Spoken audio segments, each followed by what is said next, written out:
E aí, pessoal, eu me chamo Darlan e nessa aula de hoje a gente vai estar falando um pouco sobre o estudo das regiões anatômicas superficial do dorso, também da região escapular e por fim a gente está fazendo o estudo ali da região braquial posterior, tá ok? Então a gente vai iniciar aqui falando sobre a região superficial do dorso. Sempre quando a gente for fazer aqui, né, esse estudo da anatomia topográfica, a gente vai estar fazendo um estudo por meio de um sistema ali de estratificação, onde a gente vai estar estudando os estratos, né, do corpo humano, desde os mais externos até os mais internos. Então, como a gente vai falar aqui da parte mais externa primeiro, a primeira coisa que vale destacar seria com relação à inervação sensitiva dessas regiões, porque os nervos sensitivos são justamente os nervos que vão estar mais externos ali no corpo, né? São nervos, né, que vão ser encontrados na tela subcutânea, que é ali um dos estratos mais externos do corpo, tá ok? Com relação à inervação, então, da região aqui do dorso, vale destacar que esses nervos são terminações dos ramos dorsais dos nervos espinhais. Então, a gente consegue observar aqui nessa primeira imagem, onde a gente tem aqui um corte transversal da região do tórax, mas que a gente já consegue observar aqui essa formação. Então, aqui a gente tem a medula espinhal, indicando aqui a formação de um nervo espinhal, onde a gente tem a raiz ventral e a raiz dorsal. Depois delas se unirem, né, formam um nervo espinhal misto e se divide entre um ramo dorsal e um ramo ventral. Se a gente pegar aqui e acompanhar esse ramo dorsal, quando ele chega aqui na porção mais externa, ele atinge então a tela subcutânea e vai produzir aqui então a sua terminação nervosa sensitiva, sendo responsável então por fazer essa inervação sensitiva da região, tá ok? Com relação à inervação sensitiva da região do dorso, vale a gente destacar três nervos que recebem até uma denominação própria, que seriam os nervos ali oriundos dos três primeiros nervos cervicais, ou seja, de C1, de C2 e de C3. Então, vindo de C1, a gente encontra o nervo suboccipital, que seria um nervo ali, né, que vai estar emergindo acima do arco posterior do atlas, ou seja, acima da primeira vértebra cervical, e que pode ser observado aqui, olha, nessa região da imagem, onde ele vai ser responsável por inervar tanto os músculos semi-espinhal quanto o músculo suboccipital, que são músculos ali da região mais profunda do pescoço. Depois a gente encontra o segundo nervo, né, que seria ali que viria de C2, que seria o nervo occipital maior. O occipital maior ele vai emergir entre o atlas e o axis, ou seja, entre a primeira e a segunda vértebra cervical, e ele pode ser observado nessa região aqui, ok? Então aqui a gente tem o occipital maior, que vai fazer inervação sensitiva desde a região aqui da protuberância occipital externa, inclusive até o vértex, que seria o ponto mais alto do crânio.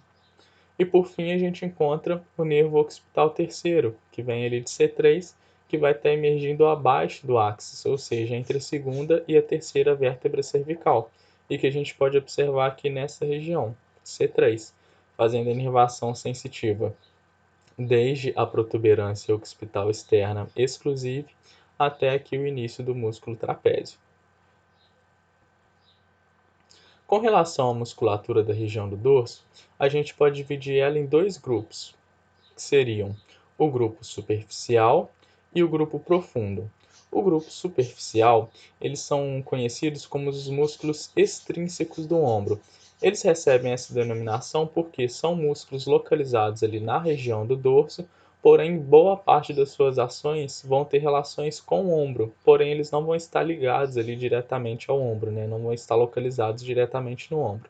E por isso recebem nome aqui de músculos extrínsecos do ombro, que seria o músculo trapézio, grande dorsal, o romboide maior e menor e o levantador da escápula, que a gente vai estar estudando cada um deles. E com relação ao grupo profundo, são os chamados os músculos intrínsecos do dorso, ou seja, são músculos localizados ali no dorso. Geralmente eles vão ser encontrados aqui na região que são chamadas goteiras da coluna vertebral, que seriam esses espaços entre os processos transversos e os processos espinhosos. E eles são intrínsecos do dorso porque eles também vão ter as suas ações relacionadas com o movimento do dorso, propriamente dito, da coluna vertebral. Porém, são uma massa ali bem mais complexa, né, de músculos, que a gente não vai estar entrando em detalhes nessa aula. Como a gente vai estar falando então aqui de músculos relacionados a movimentos do ombro e, consequentemente, a movimentos do braço, vale a pena a gente destacar aqui os principais movimentos executados pelo braço, que seriam quais? O movimento de flexão e extensão. Então, aqui essa imagem apresenta o movimento de flexão, que é um movimento, olha, que acontece a partir do eixo látero-lateral, e aqui o movimento de extensão, que também acontece a partir do mesmo eixo, que seria o eixo látero-lateral. São movimentos, então, opostos um ao outro. A gente tem também o movimento de abdução e adução, onde a abdução seria esse movimento em que a gente afasta o membro do plano sagital mediano, enquanto o movimento de adução seria o movimento que a gente está aproximando o membro do plano sagital mediano, tá ok? Sendo que esses dois movimentos acontecem aqui, olha, sobre o eixo antero-posterior. E por fim, a gente tem os movimentos de rotação, tanto a rotação medial quanto a rotação lateral. Esses movimentos de rotação eles vão acontecer sobre o eixo crânio-caudal. Então, aqui na primeira imagem, a gente tem um exemplo de rotação medial. Então, reparem, ó, como se a gente fizesse uma rotação aqui do membro superior em direção ao centro, ou seja, em direção ao plano sagital mediano.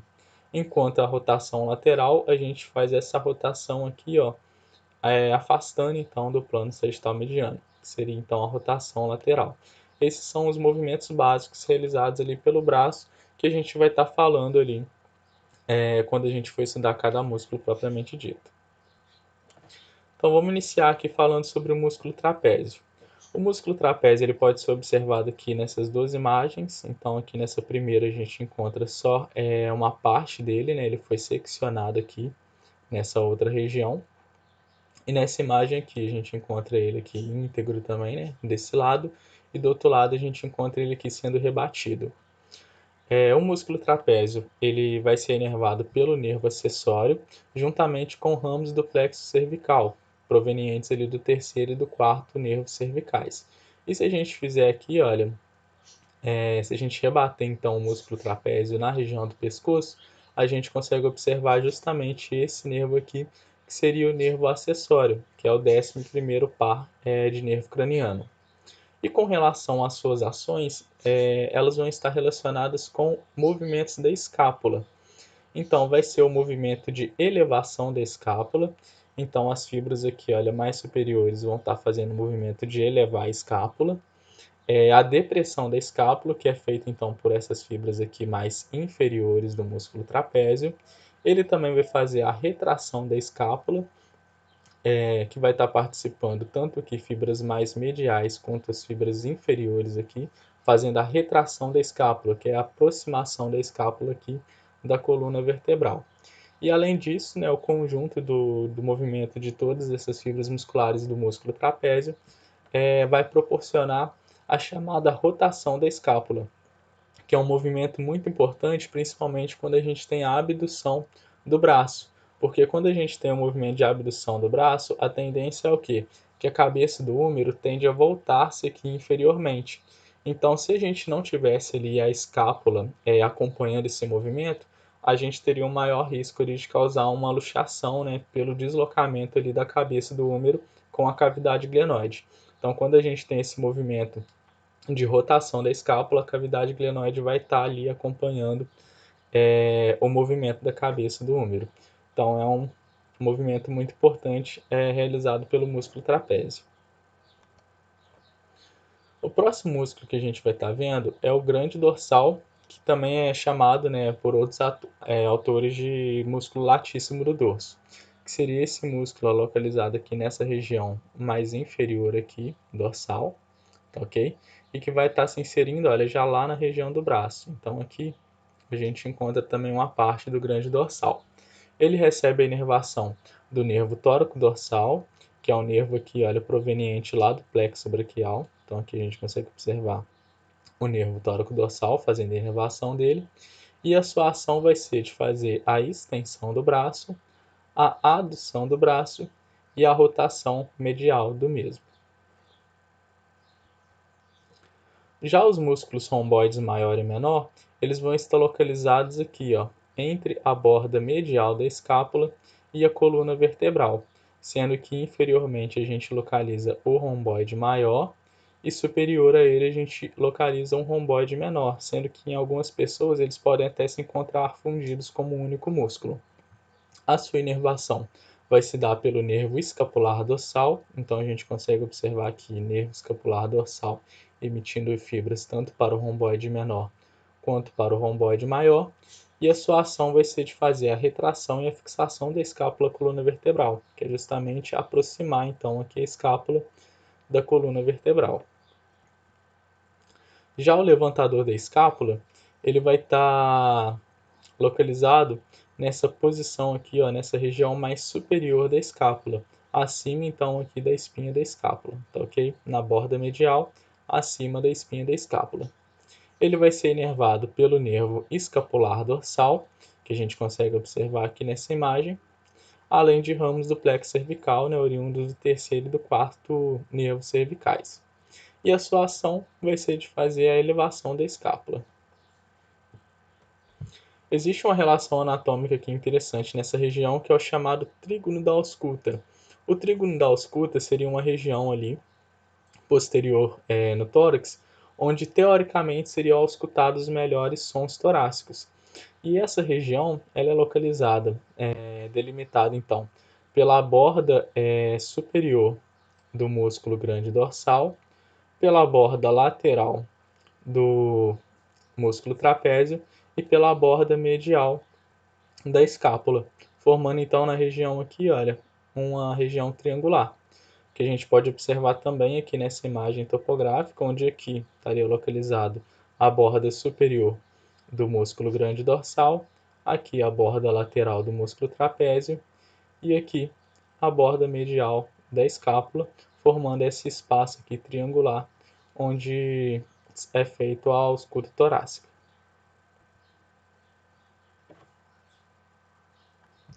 Partindo então para a região escapular, vale aqui destacar novamente, né, a questão da inervação sensitiva. No caso da região escapular, a gente pode dividir essa inervação sensitiva em duas regiões, com relação à espinha da escápula. Então, aqui nessa região, olha, a gente encontra a espinha da escápula, que continua, né, que é contínua aqui então com o acrômio da escápula, tá ok? Então, acima da espinha, a gente encontra a região supraespinhal, cuja inervação se dá por ramos dorsais de nervos espinhais. E na região infraespinhal, que seria a região então abaixo aqui da espinha da escápula, a inervação vai se dar tanto por ramos dorsais de nervos espinhais, quanto pelo ramo cutâneo lateral superior do braço, que está ilustrado aqui nessa região aqui da imagem, que também vai emitir fibras para fazer a inervação sensitiva dessa região. A musculatura da região da escápula, ela é conhecida como os músculos intrínsecos do ombro. Então, da mesma forma que a gente tinha lá os músculos extrínsecos no dorso, né? Aqui a gente tem os músculos intrínsecos, que eles tanto vão ter relação com a movimentação do ombro, quanto eles vão estar localizados ali mais na região do ombro propriamente dito, que seriam os músculos deltoide, o supraespinhal, o infraespinhal, o redondo maior e menor e o músculo subescapular. O músculo deltoide vai ser esse músculo que vai estar dando essa forma arredondada ao ombro, ok? Ele vai receber inervação do nervo axilar, como observado aqui na imagem, a gente encontra o nervo axilar emitindo fibras para o músculo deltoide, e a sua ação principal vai ser o movimento de abdução do braço. A sua ação também pode ser dividida, né, por alguns autores acabam fazendo essa divisão, com relação aos seus grupos de fibras. Então a gente tem aqui as fibras mais anteriores, que vão ser responsáveis também, né, por auxiliar na flexão e na rotação medial do braço. As fibras mais posteriores vão auxiliar aqui tanto no movimento de rotação lateral quanto no movimento de extensão do braço, e as fibras aqui, né, mais mediais vão estar realizando propriamente dito o movimento de abdução do braço. Já o músculo supraespinhal, como o próprio nome dele já indica, é um músculo localizado acima da espinha da escápula. Então seria esse músculo aqui, que vai receber inervação do nervo supraescapular, como mostrado aqui na imagem, nervo supraescapular dando inervação ao músculo supraespinhal, e a sua ação vai ser de executar a abdução do braço, ok? O músculo infraespinhal, da mesma forma, vai estar localizado abaixo da espinha da escápula, nessa região aqui então. Ele vai ser inervado também pelo nervo supraescapular, então observa que o nervo continua aqui emitindo fibras para o músculo infraespinhal, e sua ação vai ser de fazer a rotação lateral do braço.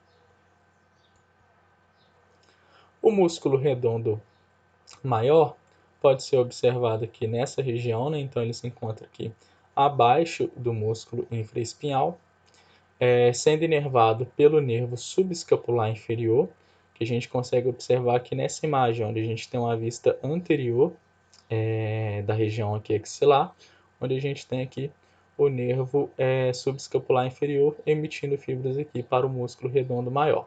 E a sua ação vai ser de fazer tanto a adução do braço quanto a rotação medial do braço. Já o músculo redondo menor, ele está localizado, olha, acima do músculo redondo maior. Recebe a inervação do nervo axilar. Então, se a gente observar aqui, ó, esse nervo aqui marcado, né, representado em amarelo, é o nervo axilar, e ele está emitindo uma fibra, olha, para esse músculo aqui, que está aparecendo só um pedacinho, que seria justamente o músculo redondo menor do braço. E a sua ação vai ser de executar a rotação lateral do braço. O músculo subescapular vai ser justamente o músculo localizado na fossa subescapular, ou seja, é um músculo que está localizado anteriormente à escápula. Então a gente não consegue observar ele numa vista dorsal do corpo, tá ok? Somente olha numa vista ventral do corpo, que estaria localizado nessa região. Ele recebe a inervação tanto do nervo subescapular superior, indicado aqui, quanto do nervo subescapular inferior, que seria esse nervo aqui, que também vai fazer a inervação do músculo redondo maior. E a sua ação vai ser de fazer a rotação medial do braço. 4 músculos em específicos, né, que compõem a região axilar, eles vão se unir e vão formar uma estrutura anatômica que é conhecida como manguito rotador. Esse manguito rotador, então, ele é formado pela fusão, né, das inserções dos músculos supraespinhal e infraespinhal. Então, aqui a gente encontra supraespinhal, infraespinhal, subescapular, localizado aqui, então, né, na vista anterior, e o redondo menor. Então, a união desses 4 músculos vão compor o chamado manguito rotador, que vai ser uma estrutura importante ali por conferir estabilidade à juntura do ombro. Ela também vai ajudar a manter o húmero pressionado então contra a cavidade glenoide, evitando ali então luxações, quanto ele vai resistir contra movimentos indesejados na cabeça humeral. Outra relação anatômica importante seria dos vasos e do nervo supraescapulares. Esse conjunto, esse feixe vascular-nervoso, ele vai ter uma relação importante com 2 ligamentos presentes aqui na escápula, que seria o ligamento transverso superior da escápula, localizado aqui na incisura da escápula, e o ligamento transverso inferior da escápula, localizado aqui na incisura espinoglenoidal, entre a espinha da escápula e a cavidade glenoide. No caso aqui, né, na fossa supraespinhal, ou seja, acima da espinha, o nervo vai passar por baixo do ligamento transverso superior da escápula e a artéria por cima. Então a gente consegue observar aqui a artéria passando por cima e o nervo passando por baixo do ligamento. Depois, quando eles cruzam então aqui a região da incisura espinoglenoidal, ambos vão passar abaixo do ligamento transverso inferior. Então a gente consegue observar aqui tanto o nervo quanto o vaso passando abaixo desse ligamento. Isso vai ser uma relação anatômica importante, né, principalmente quando a gente for identificar em uma peça a localização dessas estruturas. Outras relações anatômicas importantes na região seria com relação ao espaço quadrangular e o espaço triangular. O espaço quadrangular ele vai ser aqui limitado superiormente pelo músculo redondo menor, inferiormente pelo músculo redondo maior, aqui medialmente pela cabeça longa do tríceps braquial e medialmente pelo colo cirúrgico do húmero, formando então esse quadrilátero, onde a gente pode identificar na região tanto aqui o nervo axilar quanto a artéria circunflexa posterior do húmero, tá ok? Já aqui mais medialmente a ele, a gente encontra esse espaço com o formato triangular, que seria justamente o espaço triangular, limitado superiormente pelo redondo menor, inferiormente pelo redondo maior e lateralmente pela cabeça longa do tríceps braquial. E nessa região, olha, a gente consegue identificar um vaso, que é justamente a artéria circunflexa da escápula que vai estar passando por este espaço. Existe ali também na região um conjunto de anastomoses, ou seja, um conjunto ali de união entre vasos arteriais que vão compor ali uma importante via de circulação colateral, caso ocorra alguma obstrução, ou na terceira porção ali da artéria subclávia ou na primeira porção da artéria axilar. E esse conjunto, né, de anastomose localizado aqui na escápula vai ser composto tanto pela artéria subescapular e a circunflexa da escápula, onde a gente consegue observar aqui a artéria subescapular, emitindo também aqui como ramo a artéria circunflexa da escápula, além da artéria escapular descendente, onde a gente observa aqui ó, na borda medial da escápula, a artéria supraescapular, localizada aqui, olha, acima então do ligamento transverso superior da escápula, além de outras artérias intercostais que estariam localizadas aqui na região, entre as costelas. Para encerrar, então, a gente vai estar falando sobre a região braquial posterior. Começando então a falar sobre a inervação sensitiva da região, a gente pode dividir essa região em 4 territórios sensitivos. O primeiro dele vai ser inervado pelo nervo cutâneo lateral superior do braço, cuja origem ali seria o nervo axilar. Então, esse nervo aqui, né, indicado, seria o nervo cutâneo lateral superior do braço, fazendo a inervação sensitiva dessa região, mais lateral e mais superior do braço.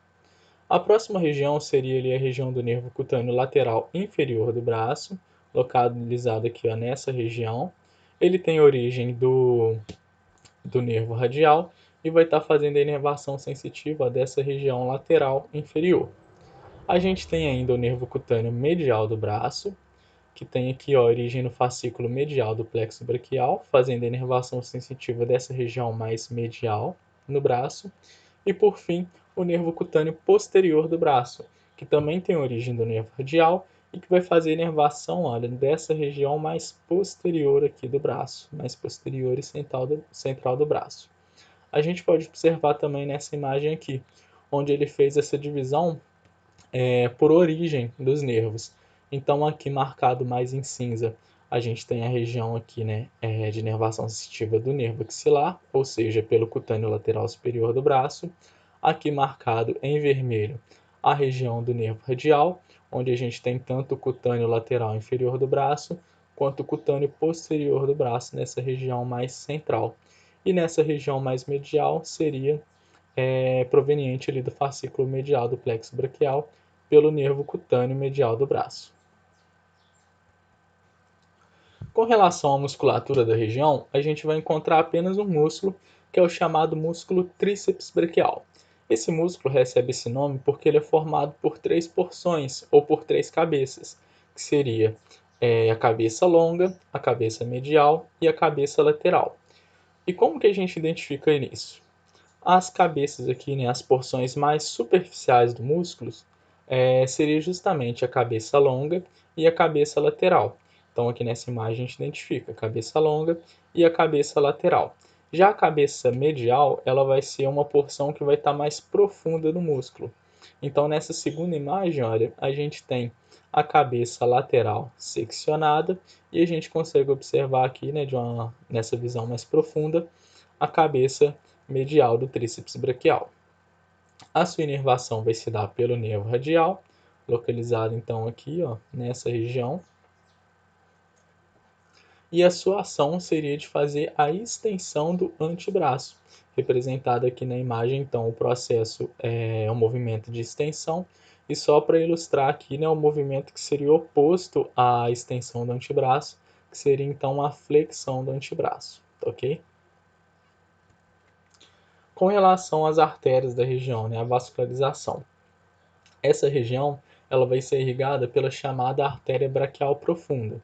A artéria braquial profunda vai ter como origem a artéria braquial, ela vai emitir como ramo colateral a artéria recorrente deltoide e depois ela vai emitir os seus ramos terminais, que vai ser a artéria colateral média e a artéria colateral radial. Então a gente consegue identificar, olha, nessa imagem aqui.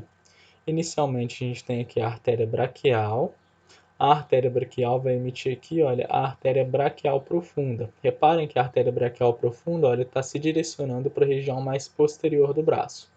Quando chega aqui já na região posterior, aqui, né, úmero, ela vai emitir o seu ramo colateral, que é a artéria recorrente deltoide, e depois ela vai emitir os seus dois ramos terminais, que seria a artéria colateral média, aqui mais medial, e a artéria colateral radial, aqui mais lateral. A gente consegue observar aqui também nessa imagem. Aqui é a artéria braquial profunda, ela aqui emitindo a artéria recorrente deltoide, e depois ela dividindo nos seus ramos terminais, que seria a artéria colateral média, mais medial, e a artéria colateral radial, que seria mais lateral.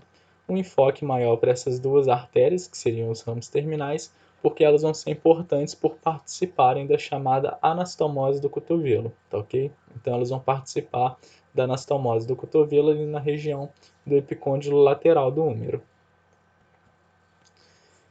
E por fim, o nervo, né, responsável por fazer a inervação do músculo na região, que seria o nervo radial, seria um músculo com origem no fascículo posterior do plexo braquial e a sua origem espinhal seria de C5, C6, C7, C8 e T1, tá ok? No seu trajeto, ele vai se dirigir ali posteriormente, então ele vai aqui para a região mais posterior do braço, acompanhando a artéria braquial profunda. Então reparem aqui que ele passa ao lado da artéria braquial profunda. E depois que a artéria braquial profunda se divide nos seus ramos terminais, ele vai continuar acompanhando a artéria colateral radial, ok? Passando então aqui mais lateralmente no braço. E ele vai ser um nervo que vai ser bem profundo aqui na região do braço, que vai ter um contato ali íntimo com a diáfise do úmero, né, com o corpo do úmero. Então, em lesões ali do corpo do úmero, esse nervo também pode ser lesado. Então, a gente fica por aqui na aula de hoje e até uma próxima.